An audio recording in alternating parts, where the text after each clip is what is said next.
Donc, excusez hein, mon habillement, je sors de la plantation et comme on est des agriculteurs, hein, donc je sors des plantations et subitement, qu'est-ce que je vois? Facebook, où on m'accuse d'avoir laissé une certaine comédienne en prison. Ok, je vous raconte l'histoire. L'histoire commence avec la série Miraculée. Avec la série Miraculée, où mon partenaire d'affaires fait arrêter Barthélemy, malgré toute mon opposition. Barthélemy est arrêté et apparemment Nikez Ngono, au niveau de Yaoundé, se présente auprès de Barthélemy comme étant la personne qui connaît un certain procureur de la République qui doit intervenir dans le dossier pour libérer Barthélemy. Et quelque temps après, il y avait le matériel qui était détenu par mon partenaire dans le dossier pour lequel le matériel devait m'être restitué et qu'elle refusait de me donner le matériel. C'est ainsi que elle m'appelle, quelqu'un m'appelle et me dit « Je suis Madame le procureur auprès des tribunaux de Yaoundé. C'est moi qui ai aidé Barthélemy à sortir de prison. Vraiment, je suis désolé, ce qui se passe à ton niveau, ce qui se passe sur toi, vraiment, des gens comme toi qui veulent bien aider les gens et puis se retrouvent abusés. Franchement, je compte te donner un coup de main pour que tu puisses récupérer tout ce que tu as perdu. Je connais plusieurs procureurs à Douala qui sont des collègues à moi. Bon, là-dedans, on me dit, je connais le commandant de compagnie de Ndorbonne. Ça ne m'a rien dit puisque c'est des amis à moi. Je connais un tel, ça ne me dit rien parce que je connais plus que ça. Bon, ce qui est intéressant là-bas, c'est qu'elle me dit, oh bon, vraiment pour t'aider, je vais envoyer ma petite sœur. Ma petite sœur dans la comédie que j'ai vraiment envie que tu essaies de la soutenir. Nikez Ngono. Je dis oui, ben, j'ai déjà entendu parler de ce nom avec Tony Barthélemy. Donc, le lendemain à mon bureau, je vois apparaître quelqu'un qui est dehors, une fille de courte taille, et qu'elle demande à me joindre, elle demande à me voir. Oui, je suis venu te voir, ma grande sœur m'a envoyé pour te rencontrer. Parce qu'elle doit t'aider, je dois t'aider à aller à la compagnie de Ndorbonne déposer une plainte. Une plainte contre Flavienne pour permettre de récupérer ton matériel, tout ça. Je dis que, mais attends, est-ce que je t'ai dit que j'ai un souci pour déposer une plainte? C'est pas vous qui allez m'enseigner comment on dépose une plainte. Et c'est pas vous qui allez m'introduire dans, comment je dirais, c'est-à-dire dans le secteur judiciaire. C'est un secteur pour lequel je m'y connais très bien. Donc elle fait 2 jours à mon bureau et de temps en temps elle est appelée par cette madame le procureur et je contacte un ami à moi qui est dans la magistrature. Je lui envoie tous les éléments de cette prétendue madame le procureur et puis mon ami me dit, compte tenu de la façon avec laquelle elle s'exprime là, je ne pense pas que ce soit une magistrate. Je pense que c'est quelqu'un qui doit être peut-être proche de la magistrature. Mais ce n'est pas une magistrate. La discussion dure, je crois, à peu près 2-3 semaines.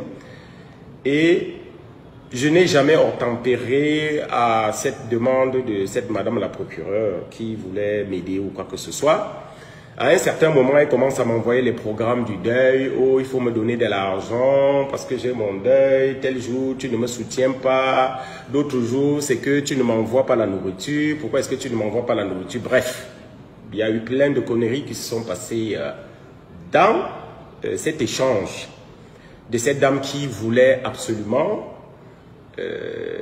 m'aider sans que je ne lui demande quoi que ce soit. Après, il commence à me dire, non, il faudrait que tu remettes le film à Batremi, sinon je vais te porter plainte, je vais faire... Bref, c'est assez huilé là-bas dedans. Après, ils sont passés par une histoire de marché public, là où on doit me donner des marchés publics, je dois réaliser des marchés publics. Je dis que, ben, contre-commission, si ça, et puis la personne qui était intermédiaire, qui devait, j'ai dit, c'était toujours Nikez. Je dis, ben, les procédures de passation des marchés publics sont connues au Cameroun, et j'ai fait plusieurs marchés publics, donc je n'ai pas besoin de vous pour faire des marchés publics. Ensuite, cette même personne se présente sous une autre identité, à savoir, je suis le petit frère de Laurent Isso. Oh, si ça, tu as fait ceci, cela à Toby Bizanga, tu as fait ci, ça à Batremi. Bref, rien de tout ça n'a jamais prospéré. Il se peut qu'ils sont allés vers une autre personne déployer le même système. Et ils ont été arrêtés. Quand ils ont été arrêtés, je parle de Nikez qui a été arrêté, puisque l'autre personne opère de la prison. Ils ont été arrêtés, elle a été arrêtée, et le téléphone avec lequel ils opéraient a été récupéré. Et dans le téléphone, on s'est rendu compte qu'ils avaient échangé avec moi. C'est ainsi qu'on m'appelle à Bonanjo. Et on me pose des questions par rapport à la relation qui nous entretient. J'ai dit que je ne connaissais pas. Il y a quelqu'un qui m'a appelé et qui m'a dit, c'est madame le procureur. On me dit non, en fait, c'était pas madame le procureur. En fait, c'était des arnaqueurs. C'est quelqu'un qui opère de la prison. J'ai dit, mais attends, Nikez Ngono m'a dit que c'est sa grande sœur. Il dit que non, c'est faux. Et parlant de cette Nikez Ngono, elle était venue ici, nous, à l'ouverture d'une enquête antérieure concernant une autre personne, nous l'avons libérée et il est question depuis qu'elle revienne continuer la procédure. Malheureusement, quand nous l'appelons, elle ne vient pas. Bon, comme de temps en temps, nous avons remarqué qu'elle t'appelle, et justement, Nikez m'appelait de temps en temps qu'elle tournait avec Super Dormo à Tchan et ainsi de suite. Elle m'appelait de temps en temps pour demander, boss, est-ce que tu n'as pas de contrat pour moi? Est-ce que c'est... On me dit, il faut que tu l'appelles et que tu lui dises que tu as un contrat pour elle. Parce que nous voulons mettre la main sur cette fille. Depuis, on l'appelle, elles évitent nos appels. Alors, doit-on collaborer avec nos forces de défense ou pas? Mais là, directement, j'ai lancé l'appel. J'ai dit, Nikez, j'ai un contrat pour toi. C'était devant la gendarmerie. J'ai un contrat pour toi. Et directement, elle a sauté dans la voiture pour venir. Les enquêteurs, c'est devant les enquêteurs que j'ai appelé Nikez. Elle a donné tous les éléments, c'est-à-dire je prends tel bus, numéro, tout et tout. Et je lui ai dit, dès que tu es à Dibamba, tu m'appelles. Dès qu'elle est arrivée à Dibamba, elle a appelé. Et puis les enquêteurs se sont chargés de la récupérer, d'assurer la réception. Alors, doit-on coopérer avec nos forces de défense pour arrêter les malfrats ou pas? Parce que je vois partout là, non, elle est en prison parce que c'est toi. Oui, c'est moi qui l'ai appelée. Alors, cette histoire se retrouve au tribunal et je pense que la vérité n'est pas toute dite au sujet de ce qui se passe. Et ce que je vais dire, c'est que les audiences au Cameroun sont publiques.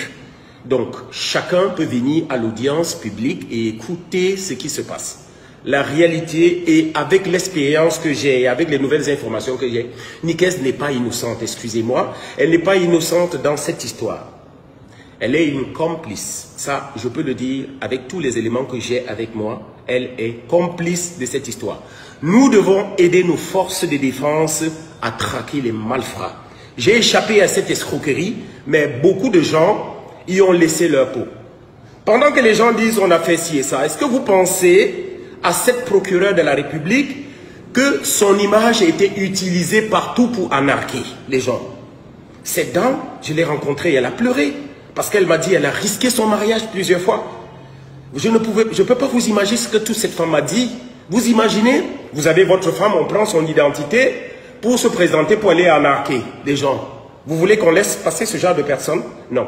J'ai aidé les forces de défense à mettre la main sur un malfrat. Et s'il fallait recommencer, je le referai. Et j'invite mon ami Moustique le charismatique.